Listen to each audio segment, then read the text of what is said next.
असं म्हणतात ना की पहिला ढेकर आला जेवताना की जेवण थांबवा. कोणी म्हणतं 2-2 तासांनी खायचं, फ्रिक्वेंटली खायचं. कोणी म्हणतं अगदी दिवसातनं 2च वेळा खायचं. नकळतपणे आपण ओव्हर इटिंगकडे जातो. आता ब्रेकफास्ट करावा की नाही ह्या आयुर्वेदाने सांगितलंय का? बरेच जण मला म्हणतात. दुसरं छान एक आयुर्वेदिक क्लासिकल रेसिपी मला इथे मेन्शन करावीशी वाटेल, ज्याला आम्ही खर्जुरादी मंथ म्हणतो. सो नक्की काय होतं, का खाऊ नये रात्री? एक छोटंसं तुम्हाला एक अलार्मिंग ट्रूथ सांगते की 1 दिवसाचं जागरण. पण कधी कधी असं असतं की ट्रॅव्हल झालं किंवा काही वर्क रिलेटेड काही गोष्टी घडल्या किंवा शिफ्टमध्ये काम असेल तर या वेळा बदलू शकतात.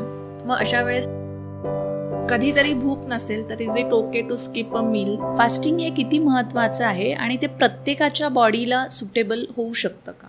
सो आयडियल फास्टिंगचे बेनिफिट्स हे 24 तासानंतरच दिसू शकतात. फास्टिंग कसं करावं, कुणी करावं आणि कुणी करू नये. पण मधुमेह किंवा डायबिटीस याच्यावर पण फास्टिंगचा खूप छान परिणाम होतो. तर हे आर्म किंवा टॉक्झिन मग ब्लडमध्ये फिरत राहतं, शरीराला कळतच नाही याचं काय करावं. आणि मग जेव्हा ते ब्लडमध्ये फिरत राहतं तर कधी डोळ्यांमध्ये, कधी स्किनमध्ये, कधी हाडांमध्ये, कधी रिप्रोडक्टिव्ह सिस्टीममध्ये, कधी ब्रेनमध्ये असं त्याचं डिपॉझिशन होतं आणि मग विविध आजार निर्माण होतात. Average woman gets expose to 350 chemicals in a day. किंवा मोल्ड डिटॉक्स. आजकाल आपल्या आजूबाजू खूप मोल्ड आहे, त्याचा पण लिव्हरवर आणि बऱ्याचशा ऑर्गन्सवर परिणाम होतो. CCCF म्हणून एक काढा देते मी बऱ्याच पेशंट्सला. Sassy Sakis here, let's get loud. Join the conversation, make us proud with your sassy.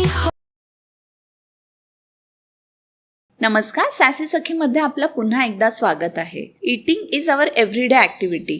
पण आपण योग्य आहार घेतो का? कारण बरेच वेळा आपण मील स्किप करतो, डाएटच्या नावाखाली आपण कुठले तरी ट्रेंड्स फॉलो करतो, पण तरीही आपले बेसिक कन्सेप्ट्स क्लिअर नसतात की किती खावं, कधी खावं आणि कसं खावं. आणि याच सगळ्या गोष्टी आज आपण अगदी साध्या सोप्या भाषेत समजून घेणार आहोत. आणि त्यासाठी आज आपल्यासोबत आहेत doctor Rupali Panse, who is Ayurveda consultant, integrative nutritionist, author and educator.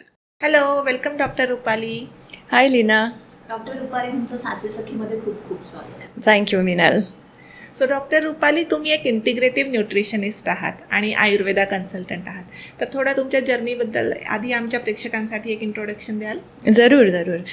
Leena, मी पुण्यामध्ये आयुर्वेदा कन्सल्टंट म्हणून एक 18 ते 20 वर्ष काम केलं आणि या दरम्यानच मला जाणवलं की आयुर्वेदाने जो न्यूट्रिशनवर भर दिला आहे तो खूप महत्त्वाचा आहे. कुठलाही रोग किंवा कुठलीही हेल्थ कंडिशन ही नीट बरी व्हावी किंवा होऊच नये यासाठी न्यूट्रिशनवर खूप भर दिला होता. आणि या माझ्या 20 वर्षाच्या प्रवासात मी देखील डाएट, न्यूट्रिशन किंवा आहार या कन्सेप्टवर खूप काम केलं होतं.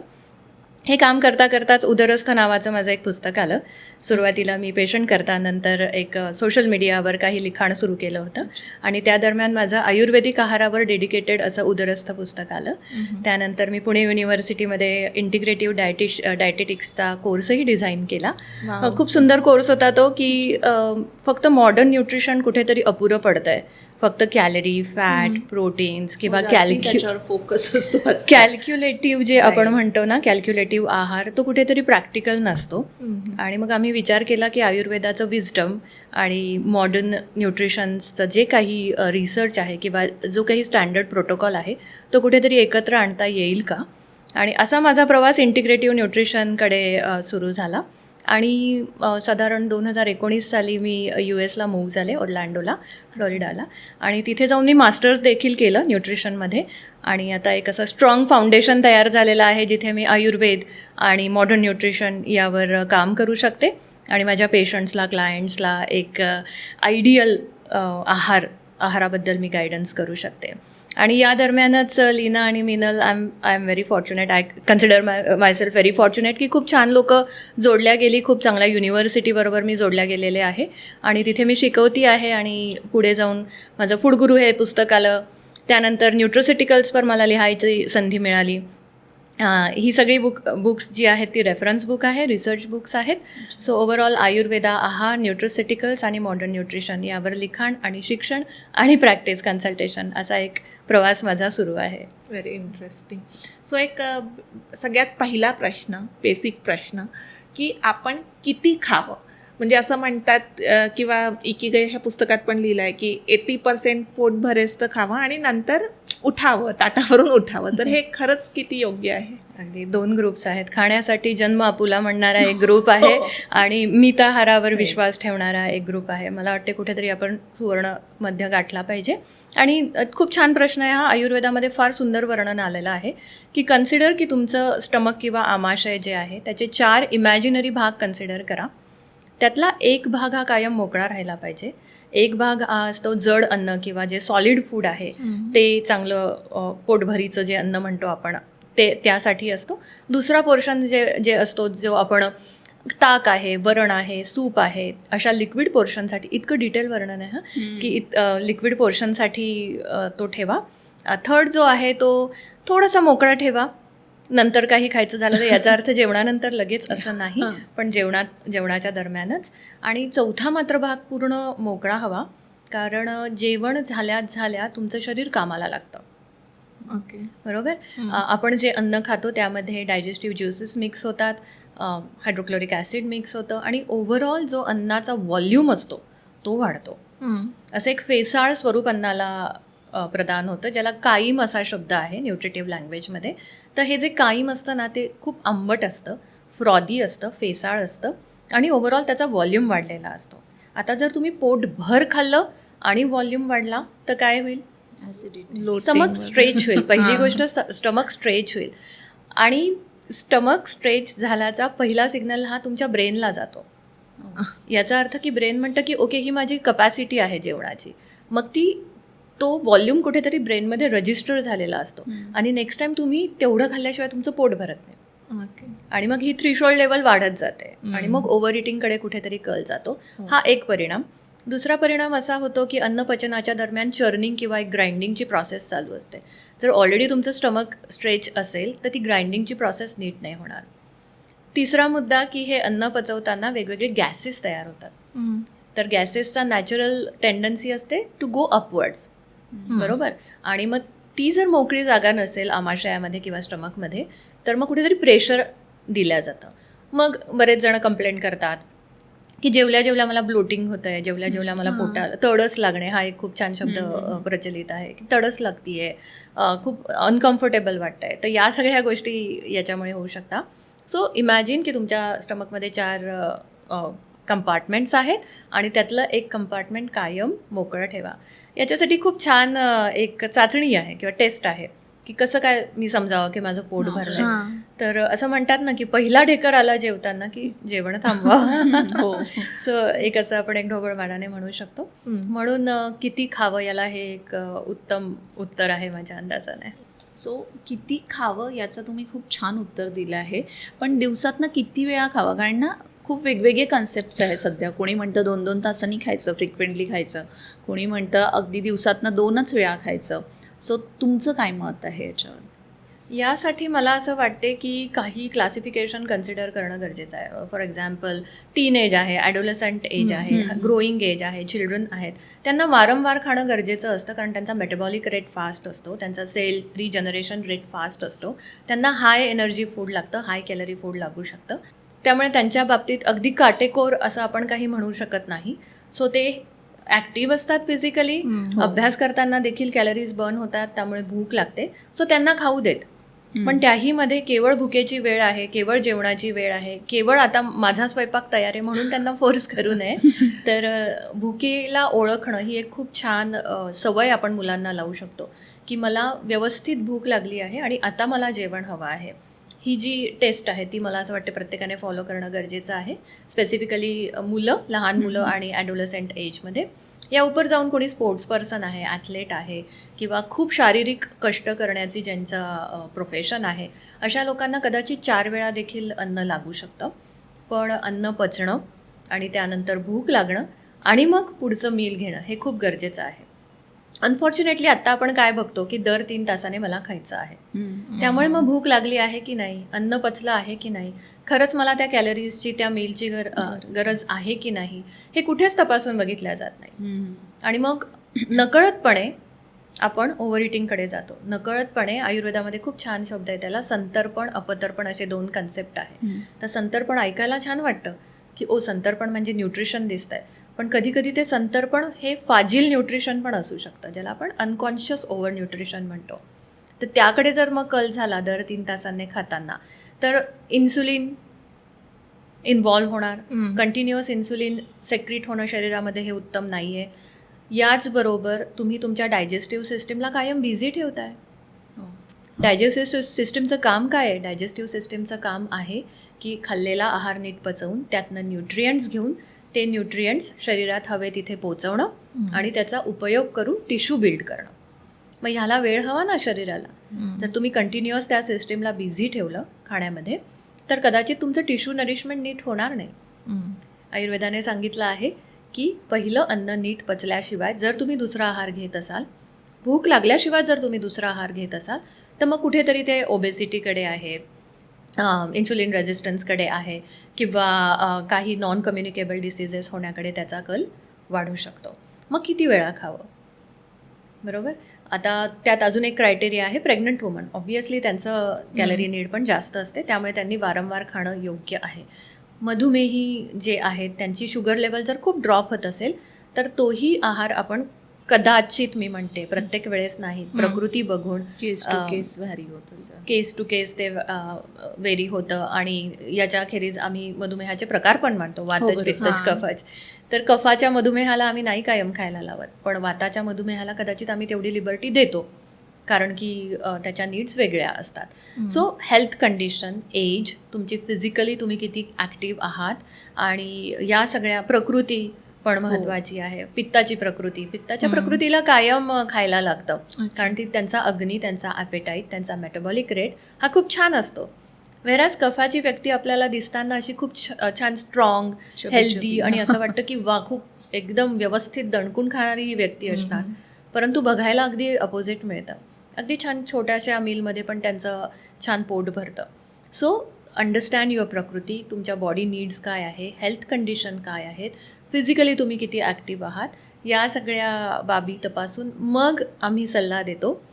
ब्रेकफास्ट करावा की नाही, केला तर काय करावा, लंचची वेळ काय ठेवा, डिनरची वेळ काय ठेवा, या सगळ्या गोष्टी या अनुषंगाने तपासून आम्ही प्रॅक्टिसमध्ये देत असतो. सो बेसिकली तुम्हाला तुमची प्रकृती माहिती हवी सगळ्यात पहिले, आणि मग तुम्ही कुठल्या याच्यामध्ये बसता आहे, म्हणजे काय म्हणूया, कुठल्या क्रायटेरियामध्ये बसता. कारण की हल्ली असं होतं की एक डाएटचा प्रकार आहे, सगळी लोकं ते फॉलो करतात, इरिस्पेक्टिव्ह ऑफ त्यांची प्रकृती काय आहे किंवा त्यांच्या नीड्स काय आहे.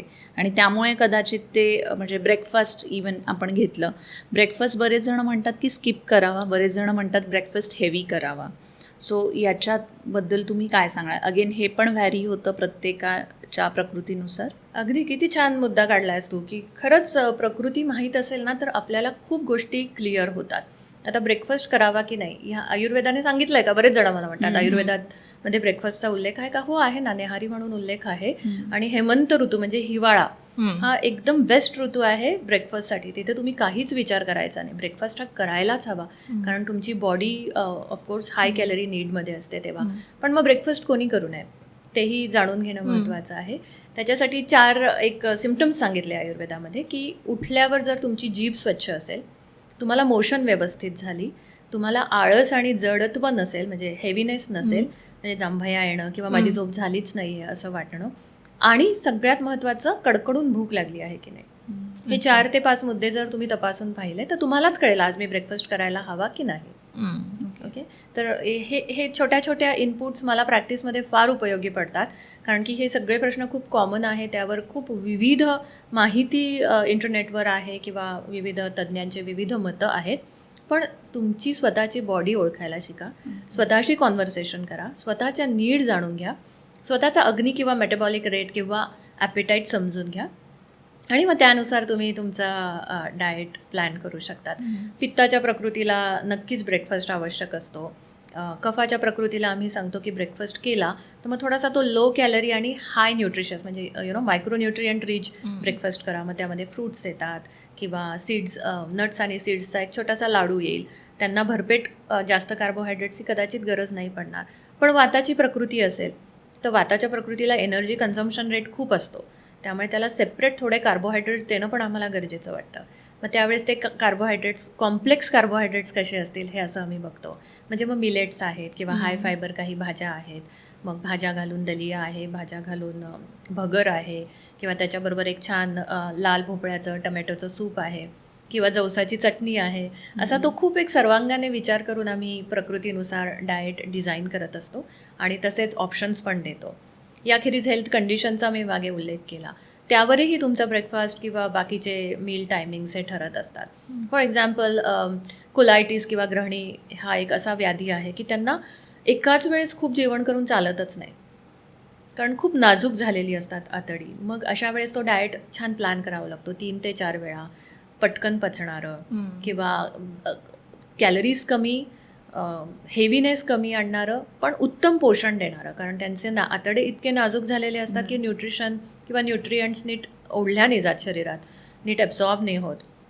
मग मायक्रोन्यूट्रियंट रिच डाएट कसा देणार, या खूप मायक्रोन्यूट्रिएंट्स म्हणजे कशात येतात ते, म्हणजे काय इन्क्लूड करू शकतो त्यांच्या डाएटमध्ये? हो, मायक्रोन्यूट्रियंट याचा अर्थ सगळे व्हायटामिन्स, मिनरल्स, बरोबर.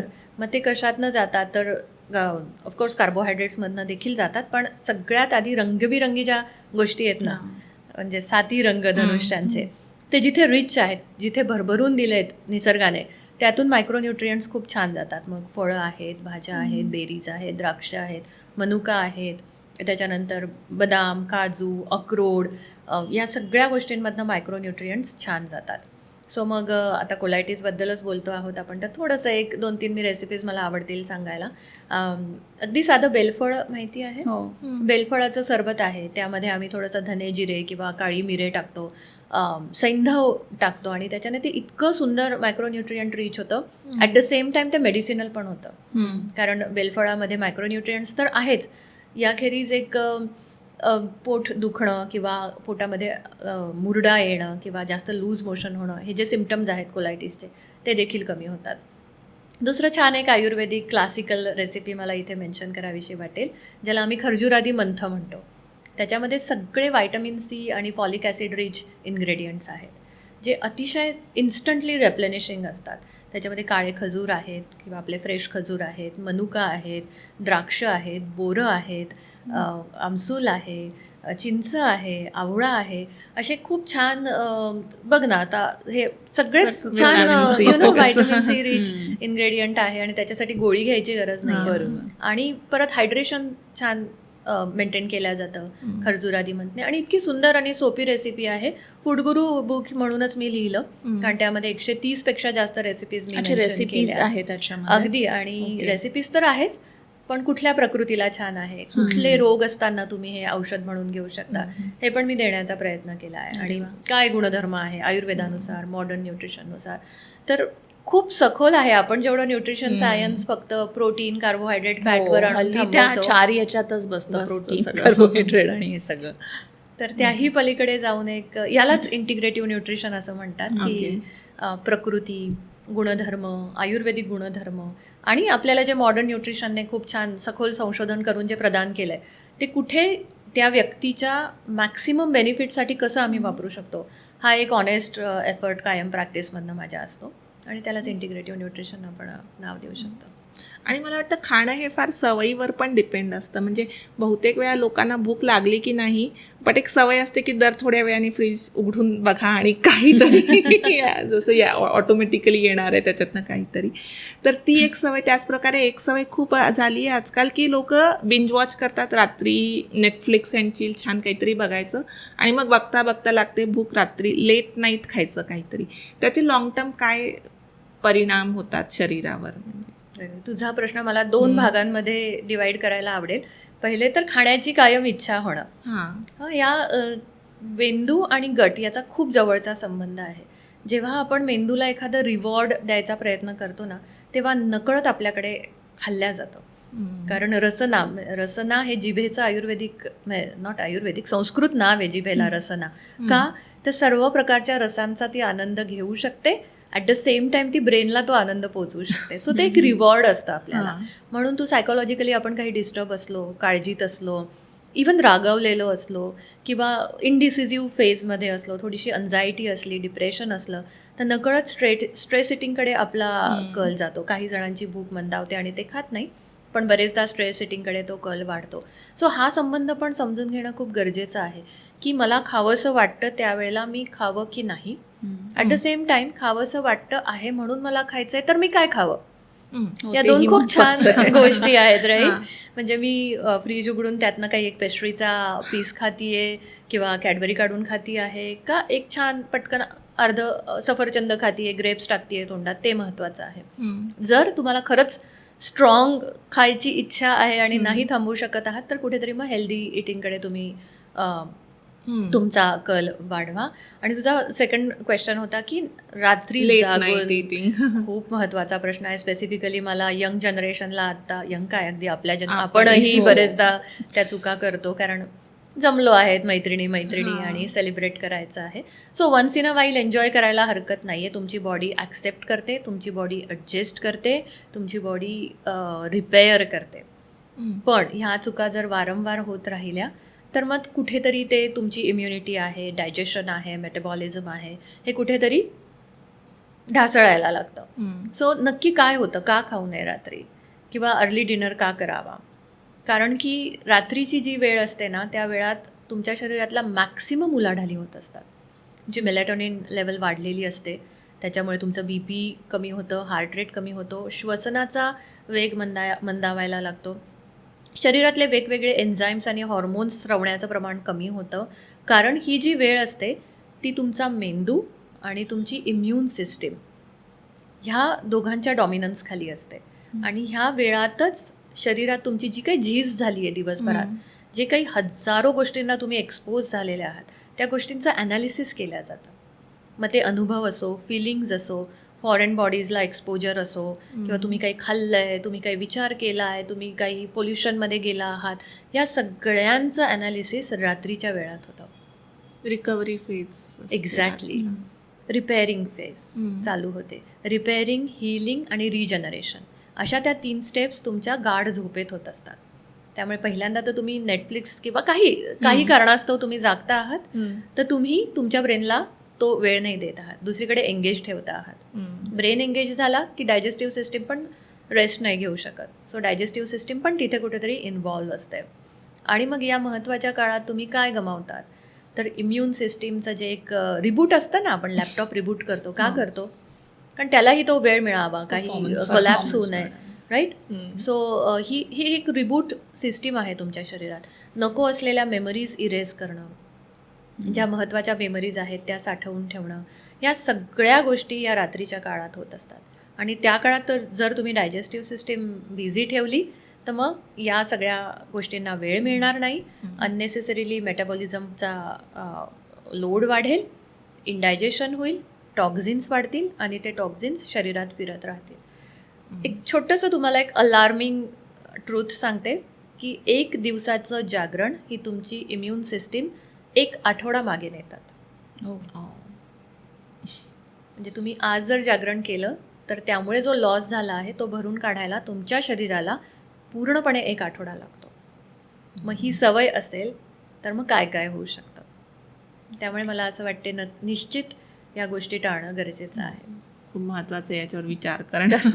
इम्युनिटी किती मागे गेली आहे. पण जसं रात्रीच्या याच्याबद्दल आपण बोललो आणि तुम्ही मघा मेन्शन केलं की जेव्हा भूक लागते आहे तेव्हा तुम्ही खायला पाहिजे. पण बऱ्याच ठिकाणी असं म्हटलं आहे की तुमच्या खाण्याच्या वेळा ठरलेल्या पाहिजेत. सो कसं ते रिलेट करायचं? अगदी खाण्याच्या वेळेला ठरलेल्या असतील आणि त्या वेळात भूक लागत असेल तर नथिंग लाईक दॅट. कारण जेवढी शिस्त तुम्ही शरीराला लावाल तेवढं तुमचं बायोलॉजिकल क्लॉक और सर्कॅडियन रिदम हे स्ट्रॉंग राहील. बायोलॉजिकल क्लॉक हे तुमच्या शरीराचं एक रिदम आहे की जे ठरवतं की कुठले एन्झाईम्स केव्हा स्त्रवतील किंवा केव्हा सिक्रेट होतील, तुम्हाला झोप केव्हा लागेल, तुम्हाला भूक केव्हा लागेल, कुठले न्यूट्रियंट्स कुठल्या काळात नीट ॲब्सॉर्ब होतील आणि तुमच्या शरीराला इनफ रेस्ट केव्हा मिळेल. बरोबर, हे एक बायोलॉजिकल क्लॉक आहे. बायोलॉजिकल क्लॉकवर तुमचं सगळं डिपेंड आहे. Right from ageing, mental health, hormonal health, सगळं मेटाबॉलिक हेल्थ, सगळ्या गोष्टी या बायोलॉजिकल क्लॉकवर डिपेंड आहेत. त्यामुळे मग असं म्हणतात की तुमच्या दिवसाला सवय हवी, तुमच्या दिवसाला शिस्त हवी. आज जर तुम्ही सकाळी व्यायाम करत असाल आणि 3-4 दिवस संध्याकाळी केला, मग परत सकाळी केला तर त्याचे फायदे कदाचित कमी मिळतील. पण एक सायकलमध्ये जर तुमची बॉडी इन्व्हॉल्व असेल तर त्याचे बेनिफिट्स तुम्हाला सगळ्याचेच जास्त मिळतील. त्यालाच आयुर्वेदामध्ये दिनचर्या म्हणतो आम्ही, की तुमच्या सेन्स ऑर्गनची काळजी घेणं, नीट शारीरिक व्यायामाकडे लक्ष देताय का, वेळेवर जेवता आहात का, वेळेवर तुम्हाला रेस्ट मिळते आहे का, तुमच्या मेंटल हेल्थसाठी तुम्ही किती वेळ देताय, हॉबीजसाठी किती वेळ देताय, या सगळ्या गोष्टी दिनचर्येमध्ये पर्यायाने बायोलॉजिकल क्लॉकमध्ये येतात. आणि मला असं वाटतं हे बायोलॉजिकल क्लॉक नीट असेल तर खूप छान आपल्याला हेल्दी राहता येतं. बायोलॉजिकल क्लॉक नीट नसेल तर नॉन इन्फेक्शियस डिसीजेस नक्कीच होणार. मग त्याच्यामध्ये मेंटल डिसऑर्डर्स पण आहेत आणि फिजिकल डिसऑर्डर्स पण आहेत. आता तू जसं म्हटलीस की वेळेवर खायलाच हवं का आणि नाही भूक लागली तर काय करायचं, तर युजली तुमचं हे बायोलॉजिकल क्लॉक नीट असेल तर तुम्हाला वेळेवर भूक लागणार. तुमचं बॉवेल नीट क्लिअर आहे, शौचाला व्यवस्थित जाता आहात तर तुम्हाला ती भूक लागणारच, कारण त्या वेळेला ते एन्झाईम्स हे सेक्रेट होणारच. पण कधी कधी असं असतं की ट्रॅव्हल झालं किंवा काही वर्क रिलेटेड काही गोष्टी घडल्या किंवा शिफ्टमध्ये काम असेल तर या वेळा बदलू शकतात. मग अशा वेळेस नक्कीच थोडंसं पचायला हलकं, मायक्रोन्यूट्रियंट रिच, खूप शुगरी नसलेलं आणि ताजं अन्न with enough amount of fat, हे खूप महत्त्वाचं आहे. Enough amount of fat and enough form of fat. चांगलं जे फॅट आहे, उदाहरणार्थ ऑलिव्ह ऑइल आहे, त्याच्यानंतर काऊ घी आहे म्हणजे गाईचं जे तूप आहे, किंवा थोडंसं नारळाचं तेल आहे, हे चांगलं फॅट आहे. हे शरीरामध्ये स्नेहन घडवून आणतं. शरीरामधलं अननेसेसरी जे वेअर अँड टेअर आहे किंवा अननेसेसरी जी रुक्षता निर्माण होते ते कमी करायला मदत करतं. आणि हे फॅट 4 व्हायटामिनसाठी पण गरजेचं असतं, ADENK. व्हायटामिन ए, व्हायटामिन डी, व्हायटामिन ई आणि व्हायटामिन के. हे तुम्ही कितीही गोळ्या घ्या आणि जर तुम्ही व्यवस्थित प्रमाणात जर तुमच्या आहारामध्ये जर तेल तूप नसेल तर आतडे हे शोषणारच नाही. त्यामुळे याची पण खूप गरज असते. सो त्याच्यामध्ये तूप तुम्ही सांगितलं आहे, कोकोनट ऑइल आणि ऑलिव्ह ऑइल. ओके, बरोबर. सूर्यफुलाचं तेलसुद्धा आपण स्वयंपाकामध्ये वापरू शकतो. तिळाचं तेल शक्यतो मी कमी सांगते खायला, महाराष्ट्रामधल्या किंवा म्हणजे स्टेट वाईज हे सगळं बदलतं. पंजाबमध्ये असाल तर तुम्ही मस्टर्ड ऑइल खाल, पण हे सगळे सीड बेस्ड ऑइल खूप चांगले आहेत आणि शरीराच्या स्नेहनाकरता ते गरजेचे आहेत, व्हायटामिन्स ॲब्सॉर्प्शनसाठी गरजेचे आहेत. आणि जेव्हा आपण म्हणतो की नाही मला आता यावेळेला खायलाच लागेल, अदरवाईज पुढचे 3 तास मला नाहीच जमणार खायला, तर मग काय खाता आहे याच्यावर भर द्या. प्रमाण कमी पण न्यूट्रिशन जास्त असे आहार निवडा. मग 2 पोळ्यांच्या ऐवजी 1 पोळी खा, पण 2 प्रकारच्या भाज्या घ्या, छान वरण घ्या, घट्ट वरण घ्या, त्यावर एक तुपाचा छान गोळा असायला हवा. सॉफ्ट राईस घ्या की जो भरपेटीचा असतो पण ॲट द सेम टाइम लवकर पचतो. सो असा तो आपण डिझाईन. आणि राईस पण आपण तुम्ही जसं म्हटलं की ऑइल जे आहे ते स्टेटनुसार असायला पाहिजे. सो आता महाराष्ट्रात आपण युजली इंद्रायणी किंवा असे म्हणजे जे तिथले लोकल आहे ते खायला हवेत. जरूर. लोकल प्रोड्यूस हे कधीही तुमच्या मायक्रोबायोमला, गट मायक्रोबायोम जे असतं किंवा गटमध्ये जे बॅक्टेरिया असतात किंवा तुमची डायजेस्टिव्ह जी पॉवर असते त्याला अलाइंड असलेलं हे फूड असतं कायम. थोडंसं विषयांतर होईल पण मला ही कन्सेप्ट नक्कीच आपल्या लिसनर्सला सांगायला आवडेल. एपिजेनेटिक्स म्हणून एक सायन्सची ब्रांच आहे की जी काय ऑब्झर्व करते की तुम्ही समजा काही वर्ष पुण्यात राहता आहात, त्या पुण्याच्या वातावरणाचा, पुण्याच्या हवेचा, पुण्याच्या पाण्याचा आणि तिथे निर्माण होणाऱ्या अन्नांचा तुमच्या जेनेटिक्सवर काही परिणाम होतो. सो ह्याची अभ्यास करणारी ब्रांच म्हणजे एपिजेनेटिक्स आहे. आणि नक्कीच तुम्ही ज्या वातावरणात राहतात त्याला अनुसरून जर तुम्ही आहार घेतला तर तो जास्त तुम्हाला फायदेशीर असतो, जास्त तो जीन्स करता उपकारक आहे असं आपण म्हणू शकतो. ओके. आणि कधीतरी भूक नसेल तर is it okay to skip a meal, की प्रॉब्लेम आहे की नाही आज रात्री नाही खाल्लं, किंवा फास्टिंग वगैरे किती महत्त्वाचं असतं? छान मुद्दा आहे लीना हा. जर मला भूक नाहीच आहे, मला खायची इच्छा नाही, तर आज मी खाल्लं नाही तर चालेल का? निश्चित चालेल.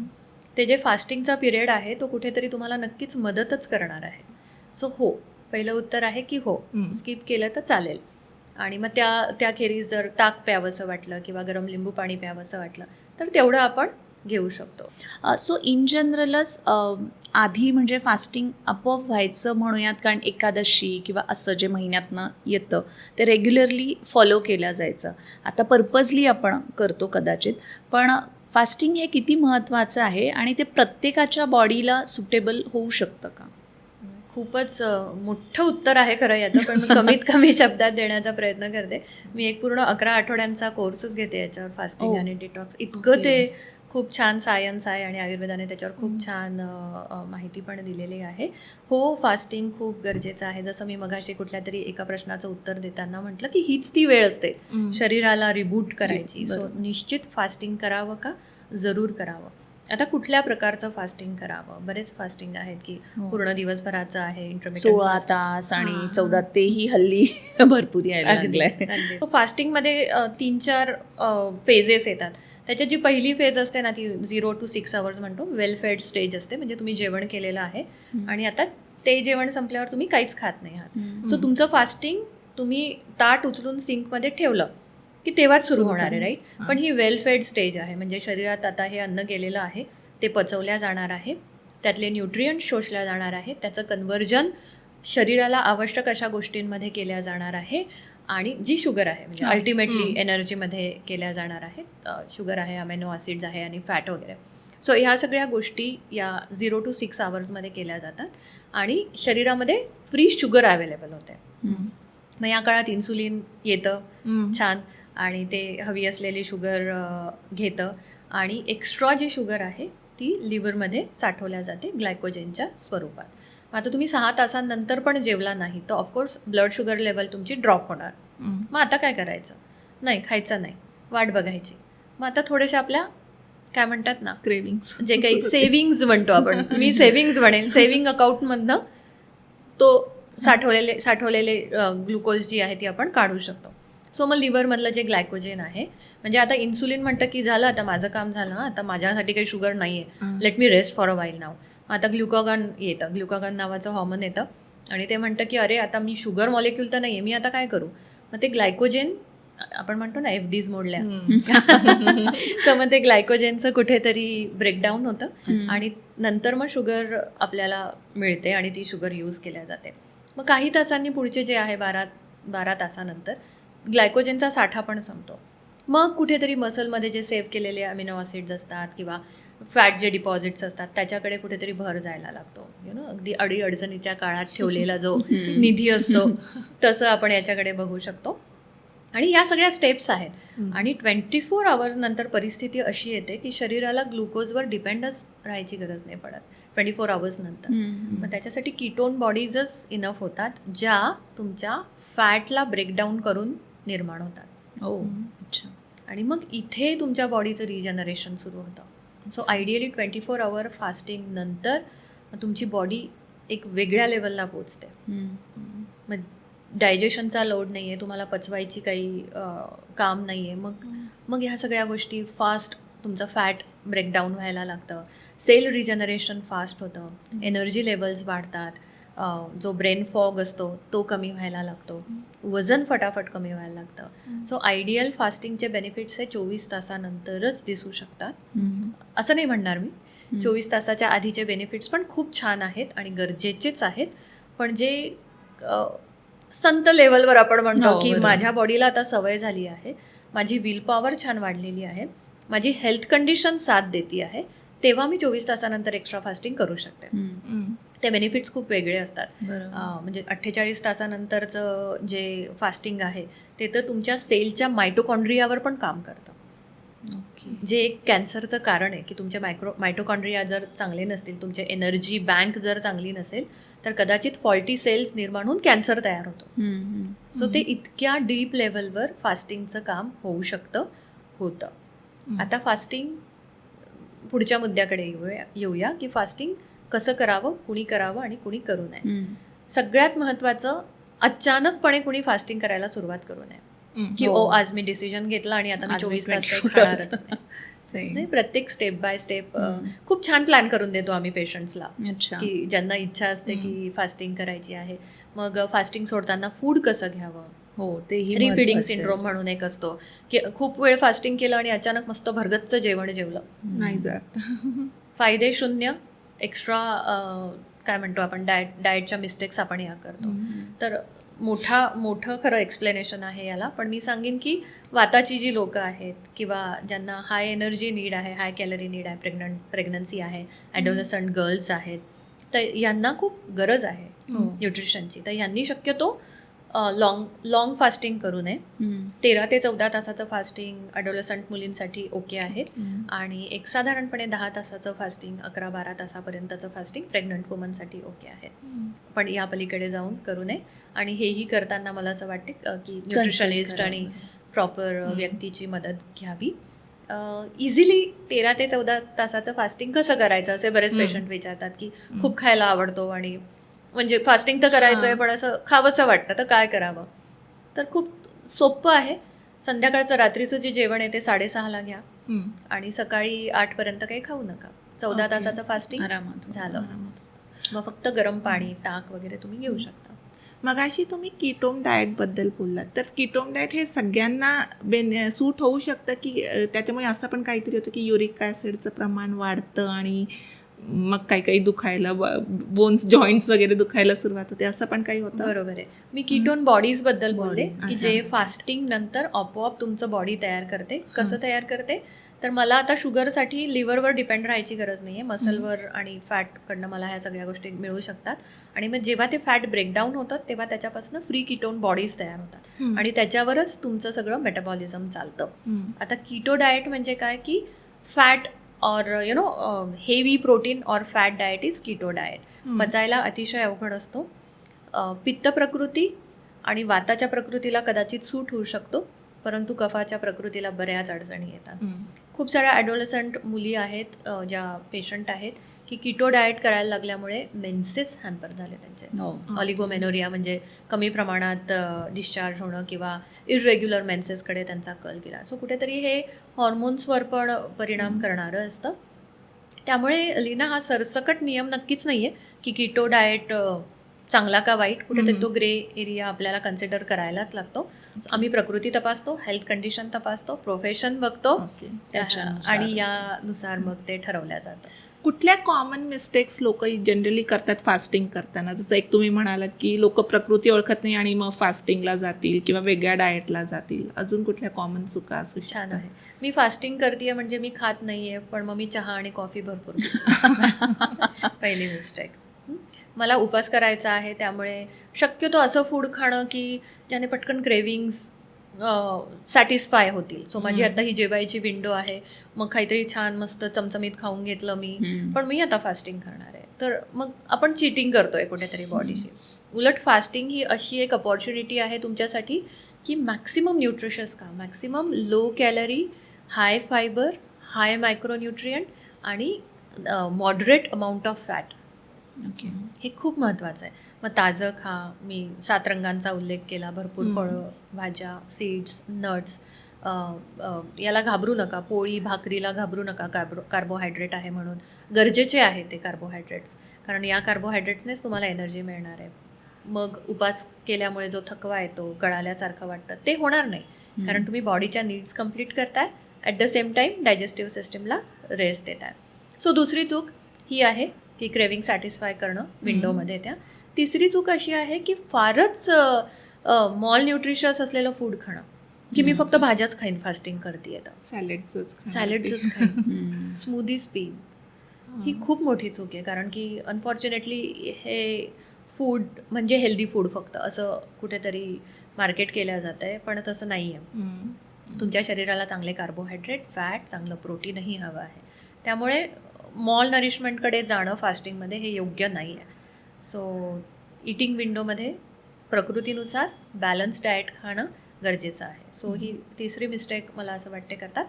आणि चौथी मिस्टेक म्हणजे एका ठराविक पर्पजसाठी फास्टिंग करणं, की रियुनियन आहे कॉलेजचं किंवा लग्न आहे, सो हा फोकस नका ठेवू.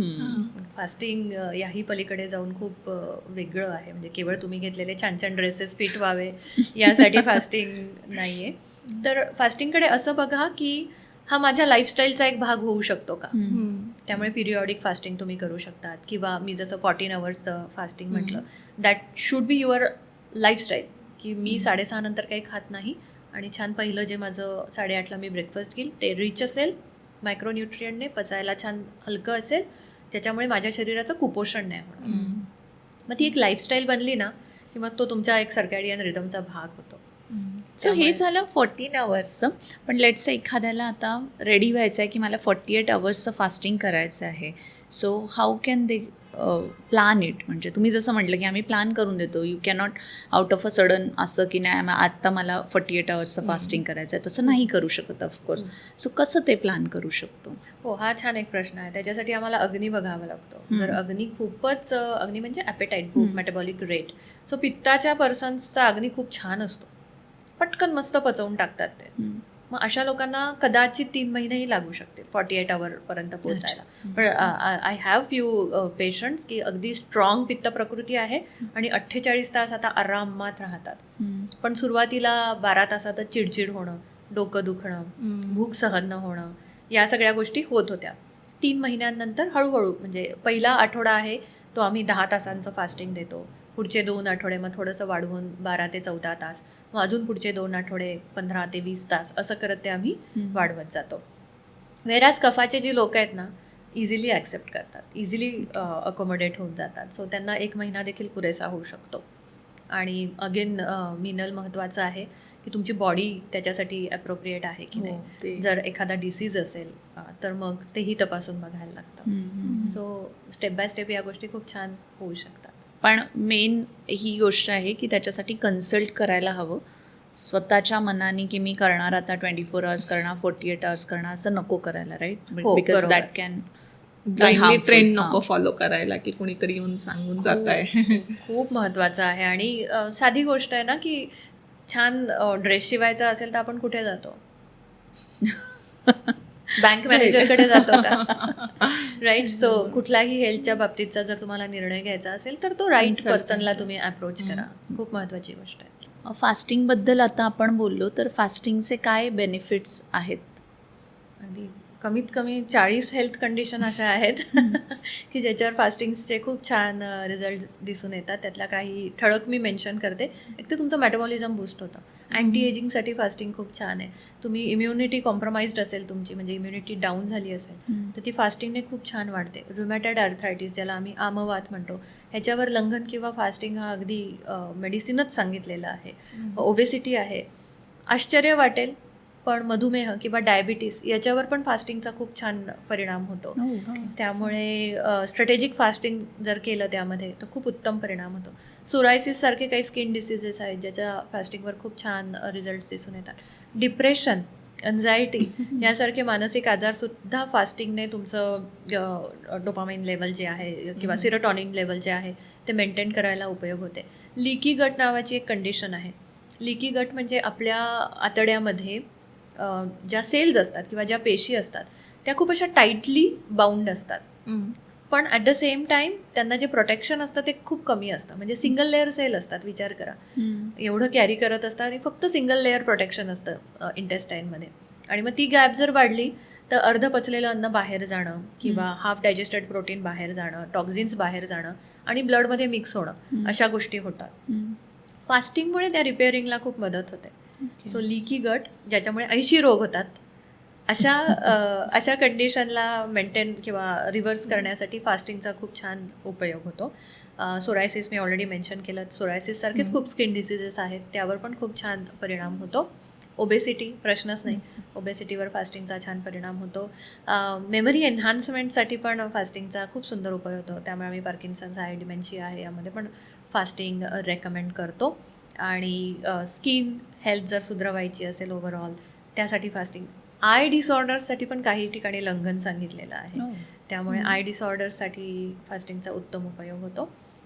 रिप्रोडक्टिव्ह हेल्थसाठी सुद्धा जर स्ट्रॅटेजिक फास्टिंग केलं किंवा प्रॉपर थेरपेटिक फास्टिंग केलं तर त्याचा खूप छान उपयोग दिसून येतो. जॉईंट हेल्थ पण वाढू शकते प्रॉपर फास्टिंग केलं तर, विदाऊट मॉल न्यूट्रिशन. असे खूप बेनिफिट्स आहेत फास्टिंगचे. पण मी म्हणेन की सगळ्यात महत्त्वाचा आणि प्राईम जो बेनिफिट आहे तो तुमचा मेटाबॉलिक रिसेट किंवा गट रिसेट. बरोबर. आणि फास्टिंग लेट्स से कोणी करत आहे फास्टिंग 24 आवर्स, तर ताक आणि ज्युसेस या व्यतिरिक्त किंवा काय कन्झ्युम करायला हवं? किती during छान fasting? प्रश्न आहे हा, खूप आवडला मला. कारण की फास्टिंग म्हणजे केवळ उपाशी राहणं नाही आहे, हायड्रेशन महत्त्वाचं आहे. बरोबर. मग त्या हायड्रेशनचा अजून तुम्ही कसा उपयोग, जसं तू मेन्शन केलं की ताक, बरोबर, घेऊ शकतो का आम्ही? हो, कारण ताकामध्ये लिटरली 0 कॅलरीज आहे, प्लस ताक अतिशय उत्तम प्रोबायोटिक आहे. म्हणजे तुम्ही फास्टिंग करता आहात, ॲट द सेम टाईम तुम्ही कॅलरी नसलेलं किंवा मॅक्रोन्युट्रियंट नसलेलं फूड खास तुमच्या गट मायक्रोबायोमसाठी देतात, बॅक्टेरियांना देत आहे, की जे फक्त तुमच्या बॅक्टेरियासाठी छान यूज केल्या जाईल. आणि फास्टिंग आणि फॅट याचा पण खूप छान संबंध आहे. जर तू फास्टिंग करती आहे आणि उपाशीपोटी 1 चमचा तूप घेते आहे, तर आम्ही म्हणेन की ते फास्टिंग ब्रेक नाही झालं, उलट ते छान बूस्ट होत आहे तुझं. ओके. ओके. कारण हे जे सगळे टॉक्झिन्स आहेत ना, ते फॅटकडे अट्रॅक्ट होतात आणि हे फॅटला बाउंड होऊन मग कुठेतरी सेक्रिशन, एक्सक्रिशनसाठी, नॉट सेक्रिशन, एक्सक्रिशनसाठी तयार होऊ शकतात. सो फॅट आणि हे आपण छान संबंध आहे त्याचा. ॲट द सेम टाईम जर ब्लॅक टी चालेल का? हो, चालू शकेल, फक्त जरा कपाची साईज थोडीशी मगावरनं कपावर आणा असं आम्ही सांगतो. किंवा काढे आहेत काही, जसं त्रिफळा काढा आहे किंवा अजून काही असे काढे आहेत, दालचिनीचा एक काढा आहे, तर हे काढे देखील फास्टिंगमध्ये चालू शकतात. ओके. आपण फास्टिंगचे बेनिफिट्स बोललो, पण तरी पण हल्ली ब्लोटिंग, ॲसिडिटी आणि गॅस हे इतके कॉमन प्रॉब्लेम झाले आहेत लोकांमध्ये. तर बेसिकली वीक डायजेशनचे लॉंग टर्म परिणाम काय होतात आपल्या शरीरावर? छान. वीक डायजेशन कॉमन आहेत हे, पण त्याच्याकडे फारसं लक्षही नाही देत की हां होतंय, गॅसेसचा प्रॉब्लेम होतो, जेवल्यावर ब्लोटिंग होतंच, पण त्याच्यासाठी आपण काही ॲक्शन घेतो का? तर आय डोंट थिंक फारसं त्याला सिरियसली घेतल्या जातं. पण अगदी हल्ली म्हणजे सगळ्यांना असं वाटतं की थोडंसं होणार, हा, ते सगळ्यांनाच होतं. कॉमनच आहे. बरोबर आहे, पण निग्लेक्ट करू नये, कारण ही महास्रोतच म्हटलं आहे आयुर्वेदामध्ये डायजेस्टिव्ह सिस्टीमला. प्रत्येक रोगाचं कारण कुठेतरी तुमच्या अग्नीत आणलेलं आहे, डायजेस्टिव्ह सिस्टीमवर आणलं आहे. सो मला असं वाटतं इग्नोर करू नका, हे खूपच इम्पॉर्टंट अलार्म आहे तुमच्या शरीराकडनं आणि त्यावर काम होणं गरजेचं आहे. मग काय तपासायचं? खाण्याच्या वेळा बरोबर खातो आहे की नाही. बरेचदा काय होतं की हो, मी उत्तमच खाते, मी हेल्दीच खाते, तरी मला असं का होतं? मग क्वांटिटी चुकती आहे का? कुकिंग महत्त्वाचं आहे, की तुम्ही कुक कसं करता आहे. स्टीमिंग केलेलं आहे, सॉटेइंग केलेलं आहे, तळलेलं आहे, पाण्यामध्ये शिजवलेलं आहे का नुसतंच कोरडं शिजवलेलं आहे. ह्या सगळ्याचा पण डायजेशनवर खूप परिणाम होतो. मी फास्टिंग डिटॉक्सचा उल्लेख केला, मी थेरॅपेटिक कुकिंगवर पण एक 11 आठवड्याचा कोर्स घेते, ज्याच्यामध्ये आयुर्वेदामध्ये जे सांगितलं आहे संस्कार म्हणजे कुकिंग, वेगवेगळ्या कुकिंगने पण तुम्ही फूडची प्रॉपर्टी बदलू शकता. सो ते काही चुकतंय का ते बघावं. आणि ब्लोटिंग आहे किंवा पोटात दुखणं आहे, ही कुठेतरी लिकी गटची सुरुवात असू शकते. म्हणजे शरीर तुम्हाला सांगतंय की काहीतरी चुकतंय माझं, आता पुढच्या स्टेजला तुम्हाला न्यूट्रियंट्स नाही मिळणार, त्याच्या पुढच्या स्टेजला आम्ही टॉक्झिन्स निर्माण करू आणि त्याची पुढची स्टेज आहे की शरीरामध्ये विविध विकरणे, डिसिजेस निर्माण होणार आहेत. त्यामुळे निग्लेक्ट करू नका. मला असं वाटते की फूड तर तपासणं गरजेचंच आहे, ॲट द सेम टाईम त्या मीलला किंवा त्या फूडला बूस्ट करणं गरजेचं आहे. मग अशा वेळेस काळी मिरी आहे, सुंठ पावडर आहे किंवा लसूण आहे, आलं आहे, जिरे आहे, हे अतिशय उत्तम काम करतं. किंवा आले लिंबू चाटण, जे अगदी पारंपरिक आपलं इंडायजेशनवरचं औषध आहे. आले लिंबू चाटण जर जेवणाच्या आधी घेतलं 10 मिनटं वगैरे, तर असं खूप छान रिझल्ट्स दिसून येतात साध्या सिम्पल या मेजरचे. अच्छा. सो नक्कीच निग्लेक्ट करू नये ते. एक अगदी बेसिक प्रश्न, बहुतेक लोकांना माहिती असेल पण ज्यांना माहीत नसेल, आपल्या शरीराची प्रकृती कशी ओळखावी? की वात आहे की पित्त आहे की कफ टाईपची आहे?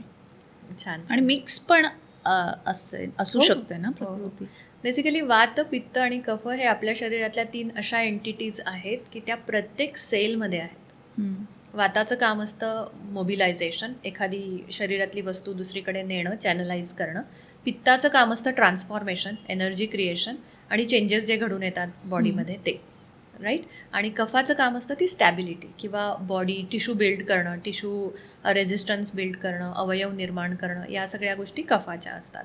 सो प्रकृती ओळखताना शारीरिक, मानसिक आणि मॅटाबॉलिक असे क्रायटेरिया असतात.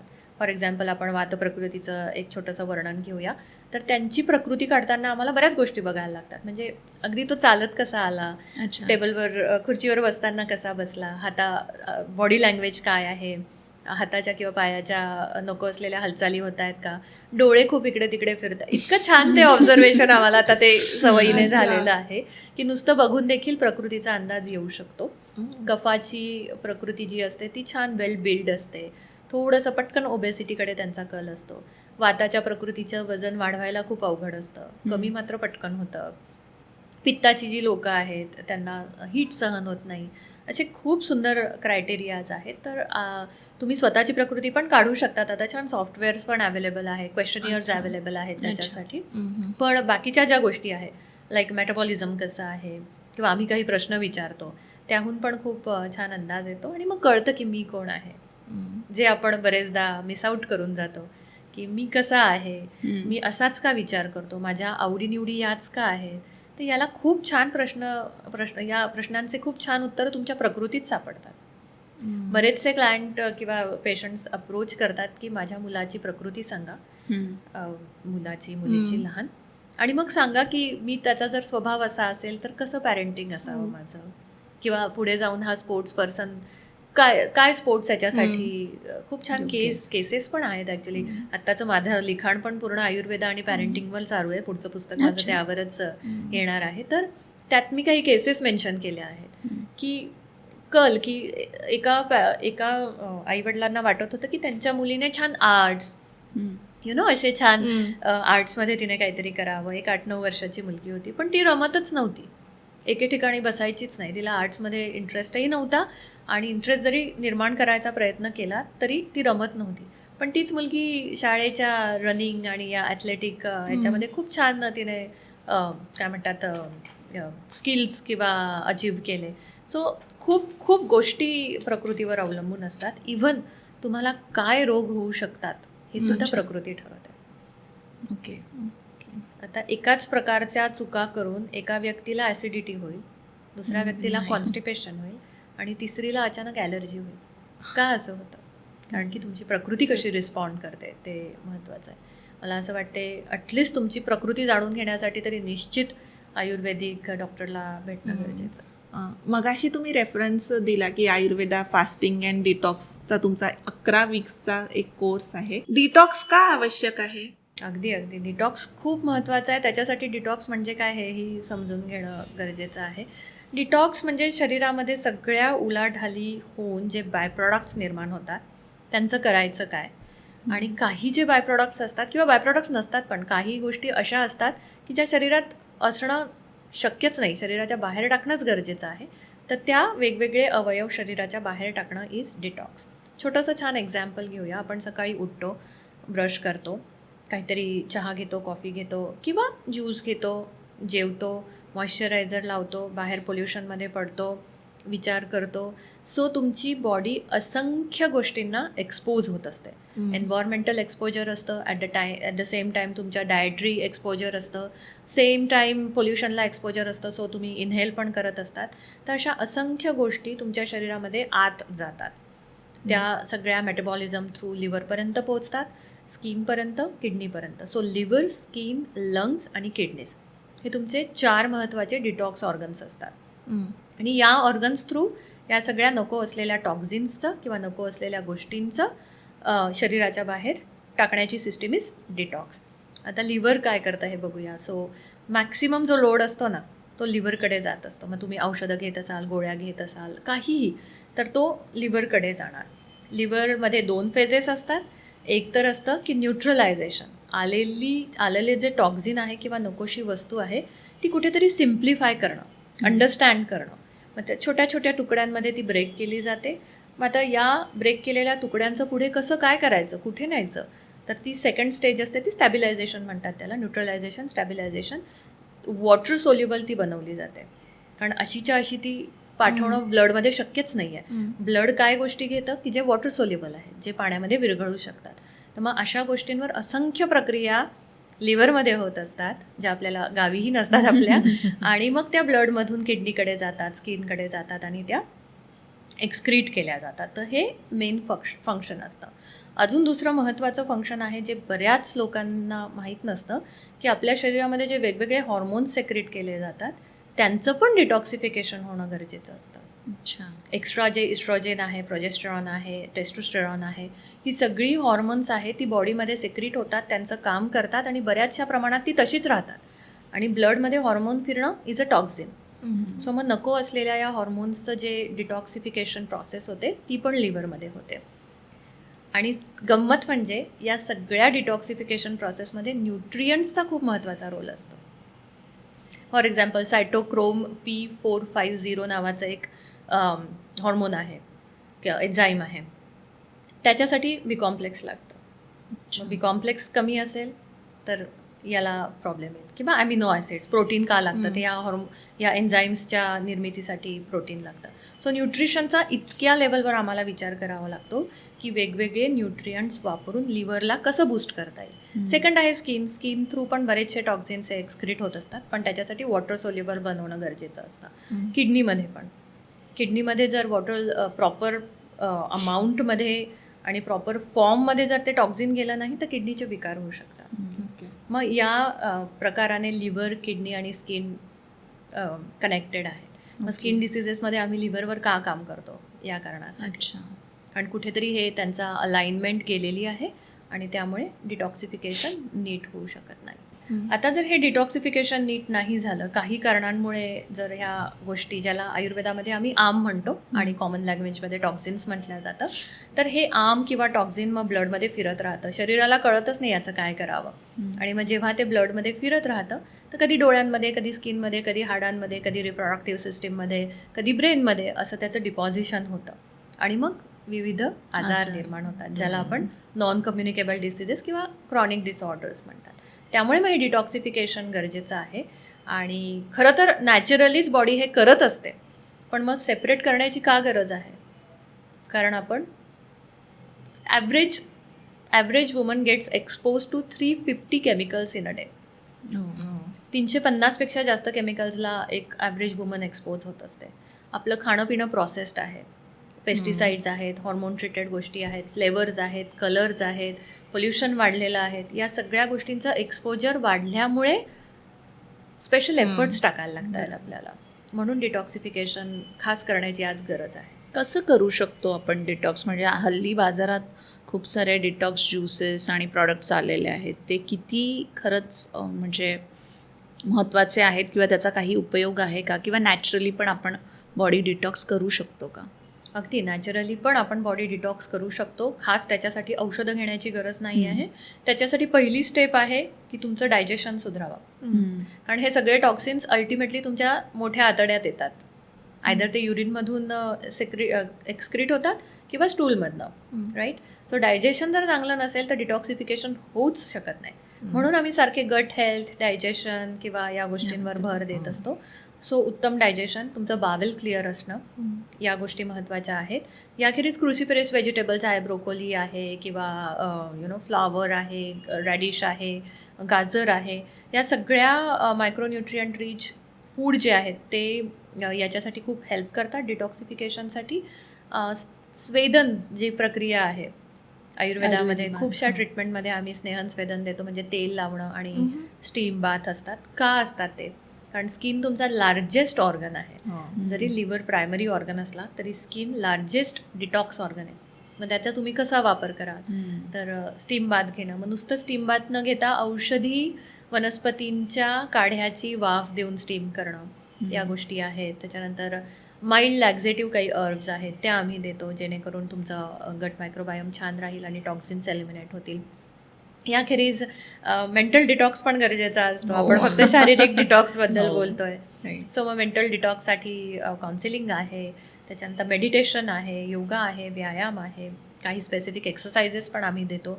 सो या सगळ्या गोष्टींमधनं डिटॉक्स होऊ शकतं.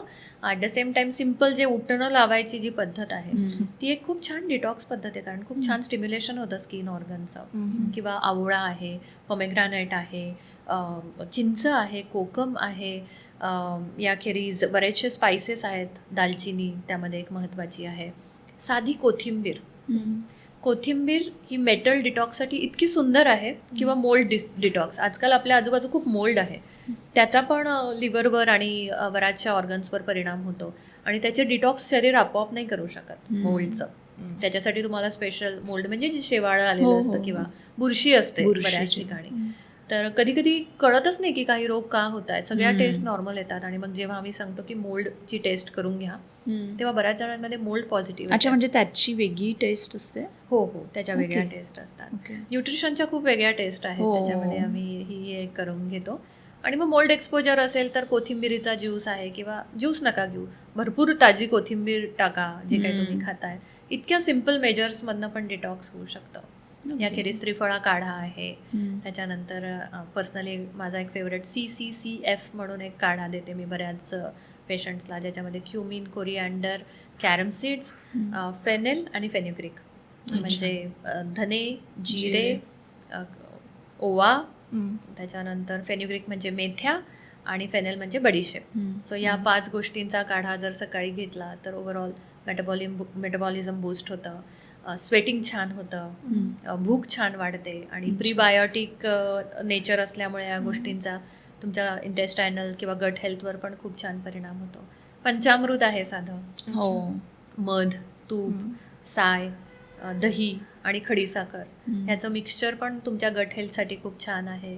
किंवा त्याला आम्ही म्हणतो की एक छोटासा वॅक्सिनचा डोसच आहे हा, की जो तुमच्या बॉडीला एक ट्रेन करत असतो इम्युनिटीसाठी. राईट. सो अगेन प्रकृतीनुसार आम्ही या सगळे प्रोटोकॉल ठरवून डिटॉक्सचा एक छान प्लॅन तयार केला जातो. अच्छा. तर ब्लॅक कॉफी पण ॲज अ डिटॉक्स ड्रिंक म्हणून यूज होतं. मी असं म्हणेन की ब्लॅक कॉफी डिटॉक्सला मेडिसिनल म्हणून नक्कीच बघू नका, कारण ब्लॅक कॉफी इज टू बिटर. आणि जेव्हा खूप कडू गुणधर्म असलेल्या गोष्टी तुम्ही कायम सेवन करतात तेव्हा तुमच्या बॉडीमध्ये रुक्षता निर्माण होते आणि तुमचं गट मायक्रोबायोम पण त्याने अफेक्ट होतं टू मच कॅफेनने. सो नाही, डिटॉक्ससाठी मेजर नक्कीच नाही आहे तो. ओके. पण एखाद्याला दुधाची कॉफी बंद करायची असेल आणि रिप्लेस करायची असेल तर दॅट वुड बी फाईन. मी काय विचारलं कारण हल्ली आजकाल ना स्पेशली हे जे एकदम वेल फिट जे स्टार्स दिसतात ते सगळेजण बुलेट कॉफी म्हणून एक फेमसली सगळीकडे सांगतात की अर्ली मॉर्निंग रुटीनमध्ये एक ब्लॅक कॉफी त्याच्यात तूप बीप टाकून ते घेतात, म्हणून मी विचारलं की ते खूप खूप महत्त्वाचा प्रश्न म्हणजे विचारला आहे ना. सो कॉफीने काय होतं माहिती का, कॅफेनने थोडंसं मेटाबॉलिझम स्टिम्युलेट होतं. त्यामुळे ते टेम्पररी कदाचित लिव्हरला स्टिम्युलेट करू शकेल, पण त्याचे लॉंग टर्म बेनिफिट्स बघणं गरजेचं आहे. जसं पेनकिलरने आपलं दुखणं लगेच थांबतं, पण पेनकिलर आपल्याला बेनिफिशियल आहे का? नाही. आपण टाळायचा प्रयत्न करू. त्या कॅटेगरीमध्ये कॉफी आहे. कॉफीमध्ये जर तुम्ही तूप ॲड केलं तर त्याची रुक्षता नक्कीच कमी होते. किंवा तुम्हाला एक प्लेन फॉर्ममधलं फॅट जात आहे सकाळी सकाळी, ती चांगली गोष्ट आहे, पण ती रेग्युलर घेणं आणि त्याचे दुष्परिणाम हे थोडंसं तपासून बघायला हवं. आपण गट हेल्थबद्दल बोललो किंवा इनडायजेशनचे जे प्रॉब्लेम्स होतात, तर असे काही प्रीबायोटिक किंवा प्रोबायोटिक आहेत का जे नॅचरल जे आहेत ते?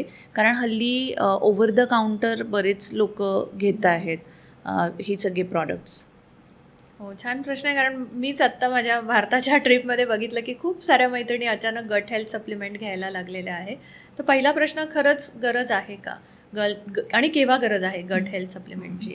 मी म्हणेन की तुम्हाला अन्नच पचवता, काही आजार असे असतात की जिथे अन्नच पचवता येत नाही किंवा जिथे तुमच्या कन्झम्पशनवर लिमिटेशन्स आहेत, तुम्हाला ओरली काही खाता येत नाही आहे, अशा वेळेस तुम्हाला आर्टिफिशियल किंवा गट सप्लिमेंटची गरज आहे. पण जर तुम्ही हेल्दी आहात, खूप काही डिसीजेस नाही झाले आहेत, तर natural way is the best way. मग ते कसं घ्यायचं? प्रीबायोटिकबद्दल बोललीस तू. प्रीबायोटिक म्हणजे की बॅक्टेरियांचं फूड, की जे बॅक्टेरियांना हवं आहे मंचिंगसाठी, जेणेकरून ते त्यांचे जे काही शॉर्ट चेन फॅटी ॲसिड वगैरे आहेत ते नीट निर्माण करू शकतील. सो त्याच्यासाठी शतावरी आहे, कच्चं केळं आहे, किंवा कच्च्या केळीच्या साल्यापासून पण खूप छान छान काही रेसिपीज करता येतात, ते आहे. तर ह्या सगळ्या कोथिंबीर आहे, कोथिंबीरीच्या ज्या काड्या असतात त्याची चटणी आहे, नारळाची चटणी आहे, मशरूम आहेत. या सगळ्या गोष्टींमध्ये असे फायबर्स असतात की जे प्रीबायोटिक काम करतात. त्याच्यासाठी गट हेल्थ सप्लिमेंटची गरज नाही आहे. भरपूर भाज्या खा, भरपूर सेल्युलोज असलेल्या भाज्या खा, त्यातून ते इनफ तुम्हाला मिळू शकतं. व्हॉट अबाउट प्रोबायोटिक नाव? तर हे जे काही इडली डोसा आहे ते नथिंग बट प्रोबायोटिक. पण मग आता फक्त तांदूळ आणि उडदाच्या डाळीच्या ऐवजी तुम्ही वेगवेगळ्या डाळी घ्या, मुगाची डाळ घ्या, मसुराची डाळ घ्या, मिलेट्स घ्या, कधी ज्वारी घ्या, कधी बाजरी घ्या, कधी किनवा घ्या. असे सगळे वेगवेगळे एकत्र करून जर तुम्ही केलं तर तुम्हाला प्रोटीन कंटेंट पण छान जाईल, प्रोबायोटिक कंटेंट पण उत्तम जाईल, पोषण होईल, at the same time probiotic food तुम्ही खाता आहात. ताकाचा उल्लेख केला आपण. ताक हे उत्तम प्रोबायोटिक आहे, त्यामुळे ताकसुद्धा घेऊ शकतात. पंचामृताचा मी उल्लेख केला. पंचामृत हे छान प्रिबायोटिक आहे, एकदम सोल फूड आहे तुमच्या गटसाठी, ते तुम्ही घेऊ शकतात. कोकम सार आहे किंवा कोकमाची चटणी आहे. खूप सुंदर सुंदर रेसिपीज मी फूड गुरूमध्ये पण मेन्शन केलं. एक पूर्ण चॅप्टरच डेडिकेट केलं आहे प्रोबायोटिक आणि प्रिबायोटिकला. तर त्यामध्ये या सगळ्या रेसिपीजचा पण उल्लेख केलेला आहे. मला आज असं सांगावंसं वाटेल की प्रत्येक गोष्ट ही सप्लिमेंटने मिळवता येणार नाही आहे. कुठेतरी तुम्हाला तुमचं लक्ष तुमच्या शेवटी अल्टिमेटली प्लेटकडे आणणं गरजेचं आहे, जेवणाच्या थाळीकडे. बरोबर. आणि जेवढं नॅचरल तेवढं मोर बेनिफिशियल. सो तुम्ही जेवणाच्या थाळीबद्दल बोललात, तर आयुर्वेदानुसार एक आयडियल रुटीन काय असू शकतं? म्हणजे ऑफकोर्स खाण्यापिण्याचं. छान प्रश्न आहे. आयुर्वेदामध्ये एक षड्रस म्हणून एक कन्सेप्ट आहे. म्हणजे 6 प्रकारचे रस असतात. मधुर, आम्ल, लवण, कटू, तिक्त, कषाय. मधुर म्हणजे गोड, आम्ल म्हणजे आंबट, मधुर, आम्ल, लवण, लवण म्हणजे खारट चव, कटू, तिक्त, कषाय. कटू म्हणजे तिखट, तिक्त म्हणजे कडू आणि कषाय म्हणजे ॲस्ट्रिंजंट किंवा तुरट रस. तर आयुर्वेदाने सांगितलं आहे की हे 6ही रस जर बॅलन्स्ड असतील तर दॅट इज मिताहार, दॅट इज द करेक्ट आहार. एक छान श्लोक आहे आयुर्वेदामध्ये की सर्व रसात्मक आहाराणाम आरोग्यकराणाम श्रेष्ठ. म्हणजे आरोग्य जपण्यामध्ये सगळ्यात बेस्ट काय आहे, तर 6ही चवींचा आहार घ्या. मी एक मध्ये रील पोस्ट केली होती माझ्या इंस्टाग्रामवर, ज्याच्यात सांगितलं होतं की 6ही रसांचा आहार कसा दिसतो. तर त्याच्यामध्ये मला आठवतं की जी डावी बाजू असते प्लेटची, चटणी, फ्लॅक्सीड चटणी होती, हिरवी चटणी होती. तर हे कुठेतरी कटू तिक्ताकडे जाणार आहेत. म्हणजे मसाले वापरले होते, मिरे आहे, मिरची आहे, लसूण आहे, या सगळ्या गोष्टी आहे. नंतर फ्लॅक्सीड, थोडेसे तुरटही असतात. तर मग ती डावी बाजू म्हणजे हे कटू तिक्त किंवा आवळ्याचं लोणचं, हळदीचं लोणचं. सो कटू तिक्त कषाय रस हे कव्हर करतात. अतिशय उत्कृष्ट मायक्रोन्यूट्रिएंट रिच असतात कटू तिक्त कषाय. म्हणजे कडू, तुरट आणि तिखट रसाचे जे पदार्थ आहेत ते मायक्रोन्यूट्रिएंट रिच असतात. मधुर म्हणजे गोड नाही, मधुर म्हणजे इच टाईम साखर नाही. मधुर म्हणजे असा पदार्थ की जो अल्टिमेटली तुम्हाला शुगर मॉलिक्यूल देणार आहे. बरोबर. सी बायोकेमिस्ट्री किती स्ट्रॉंग होती आयुर्वेदामध्ये. आता मधुर म्हटलं की डेझर्ट वाटतं. करेक्ट. खुश होतात पेशंट मधुर रसाचे पदार्थ खायला लागले. मधुर याचा अर्थ की असा आहार की जो अल्टिमेटली शुगर मॉलिक्यूल देणार आहे. मग त्यात कार्बोहायड्रेट आले, प्रोटीन आलं आणि फॅट आलं. सो मग छान एक ताजा भात, त्याच्यावर घट्ट वरण, त्याच्यावर तूप, हा मधुर रसाचा उदाहरण आहे. मग मी एक बीट आणि मला असं वाटते कोथिंबीर आणि बीटाचा पराठा वाढला होता त्या ताटात. सो तो पण एक अगेन कटू तिक्ताकडे जाणार आहे. प्लस तो गव्हाच्या पिठात केला होता, सो मधुर रस पण देणार आहे. मग ताक वाढलं होतं. असं ते एक छान रिप्रेझेंटेशन होतं की 6ही रसांचा आहार खाणं शक्य आहे का मला रोज? तर हो आहे. फक्त तुम्हाला जाणून घेणं गरजेचं आहे की कुठल्या पदार्थांमध्ये काय प्रॉपर्टीज आहेत. सो हा एक खूप षड्रस हा एक खूप सुंदर थिअरी आयुर्वेदामध्ये आहे जी प्रत्येकाला माहीत हवीच. Thank you so much doctor Rupali. आज तुम्ही इथे आलात आणि इटिंग हॅबिट्स, डायजेशन, डिटॉक्स आणि फास्टिंग या सगळ्या विषयावर आम्हाला इतकी छान माहिती दिली. खूप खूप धन्यवाद. तुम्हाला आजचा एपिसोड आवडला असेल तर नक्की शेअर करा आणि हो, सॅसी सखीला सबस्क्राईब करायला विसरू नका. पुढील भागात पुन्हा भेटूया. Until next time, keep shining.